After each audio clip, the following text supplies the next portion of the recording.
Donc, chers élèves, chers apprenants, nous allons poursuivre avec l'exercice numéro 2 maintenant que nous allons lire. Exercice D. Un condensateur plan est constitué de deux plaques métalliques parallèles rectangulaires A et B de longueur L et séparées par une distance D. On raisonne dans le repère orthonormé OIJK. Le point O est équidistant des deux plaques. Un faisceau de protons émis en C avec une vitesse nulle est accéléré entre les points C et D situés dans le plan OIJ. Il pénètre en O en formant un angle alpha avec le vecteur I dans le champ électrique E supposé uniforme du condensateur. Première question petit a, indiqué en justifiant le signe de VD moins VC. Question numéro 1B maintenant. Calculer en fonction de U0 égale à VD moins VC la vitesse V0 de pénétration dans le champ électrique uniforme. Question numéro 2. Le faisceau de protons sort en S du condensateur. Indiqué en justifiant le signe de U égale à VA moins VB. Question petit b. Donner l'équation de la trajectoire des protons dans les repères OIJK en fonction de U0, U, alpha et D. Donc, pour l'étude de ces exercices, nous allons reprendre avant de commencer le système ainsi que les référentiels et les bilans des forces. Donc, système exercice 1. Exercice dit plutôt maintenant. Système. Donc, quel est le système d'étude? Donc, nous avons affaire ici à un proton. Proton de masse M et de charge Q. Donc, la charge Q d'un proton est égale à plus E. Donc, là-bas, c'est chargé positivement. Donc, les référentiels. Les référentiels d'étude. Donc, nous sommes toujours dans un référentiel terrestre supposé galiléen.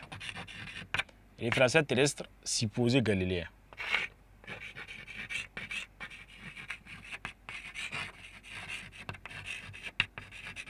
Alors, ici, quel est le bilan des forces? Donc, nous sommes entre C et D, entre les plaques A et B. La particule est partout soumise à une tension.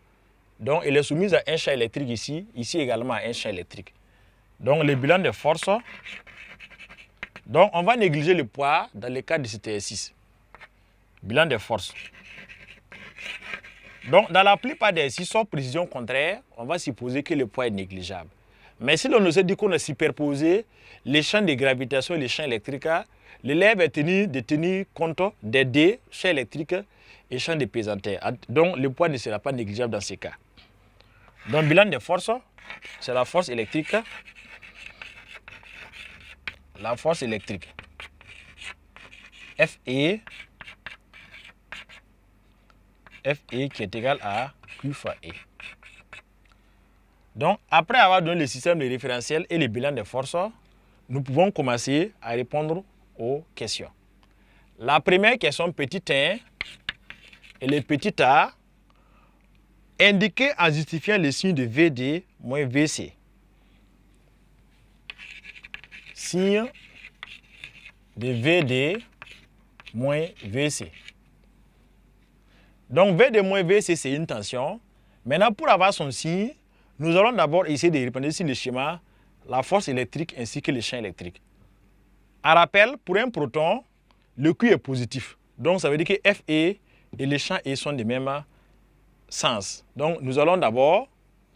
Donc, si les particules vont de C vers D, c'est que la force électrique les amène de C vers D. Donc, FE est orienté de C vers D comme ça. Alors, comme le champ, la charge Q est positive, donc ça veut dire que le champ E va dans le même sens. Donc, le champ E aussi va aller de C vers D. Alors qu'on sait que le champ E va de la plaque la plus chargée vers la moins chargée. Donc, de cette représentation du champ électrique E, on peut déduire que le potentiel D, donc celui-là dépasse celui-là. Donc, potentiel VC dépasse VD. Autrement dit, ça veut dire que VD est plus petit que VC. Donc, on obtient alors que VD est plus petit que VC. Et la différence,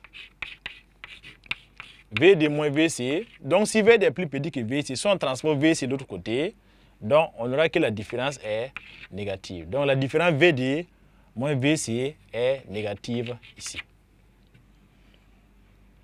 Donc, pour déterminer le signe de la tension ou le signe de la différence de potentiel, appuyez-vous sur l'orientation de la force électrique et regardez est-ce que la charge Q est positive. Si la charge Q est positive, le champ E est dans le même sens. Si la charge Q est négative, le champ E est dans le sens contraire. En fonction de l'orientation du champ électrique E, on peut savoir si la tension est positive ou pas.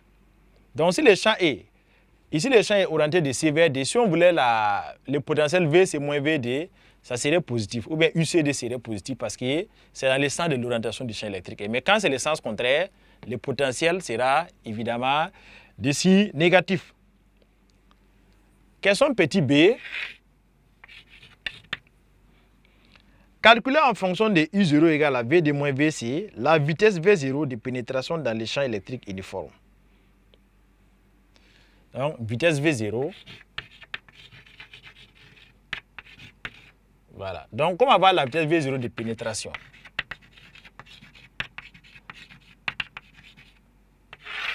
Donc, nous avons vu qu'en mécanique, quand nous voulons une vitesse, il faut penser premièrement au théorème de l'énergie cinétique qui permet d'évaluer la variation de l'énergie cinétique entre deux points. Donc, si c'est, nous allons essayer de voir quelle est la variation de l'énergie cinétique entre le point C et le point D. Variation d'énergie cinétique entre C et D. Donc, appliquons le théorème de l'énergie cinétique qu'on appelle T, qui donne la variation de l'énergie cinétique entre les points C et D. Donc, c'est l'énergie cinétique finale moins l'énergie cinétique initiale est égale à somme des travaux de force extérieure. Ici, la seule force qui est là appliquée, qu'on a pris en compte, c'est la force électrique. Donc, c'est égal à... Donc, l'énergie cinétique finale, ça fait 1 demi de mVd carré, qu'on va appeler V0 carré. L'énergie cinétique initiale, on dit qu'au point C, il n'y a pas de vitesse. Donc, ça veut dire que là-bas, E, c'est vaut 0. Donc, si là-bas, on a écrit 1 demi de m fois Vc au carré, mais comme E, c'est vaut 0, ça veut dire que là-bas, c'est 0, est égal à, travers la force électrique. Et travers la force électrique, là, on va globaliser que c'est égal à QU. Que c'est égal à Q fois U. Donc, ici, U, c'est exactement U0, Q fois U0. Nous aurons alors que V0 carré égale à 1 demi de mV0 carré égale à Q fois U0. Donc, V0 carré égale à combien?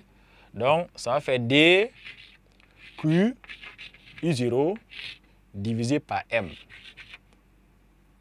Donc, par conséquent, V0 est égal à la racine de 2Q U0 divisé par la masse M. Application numérique.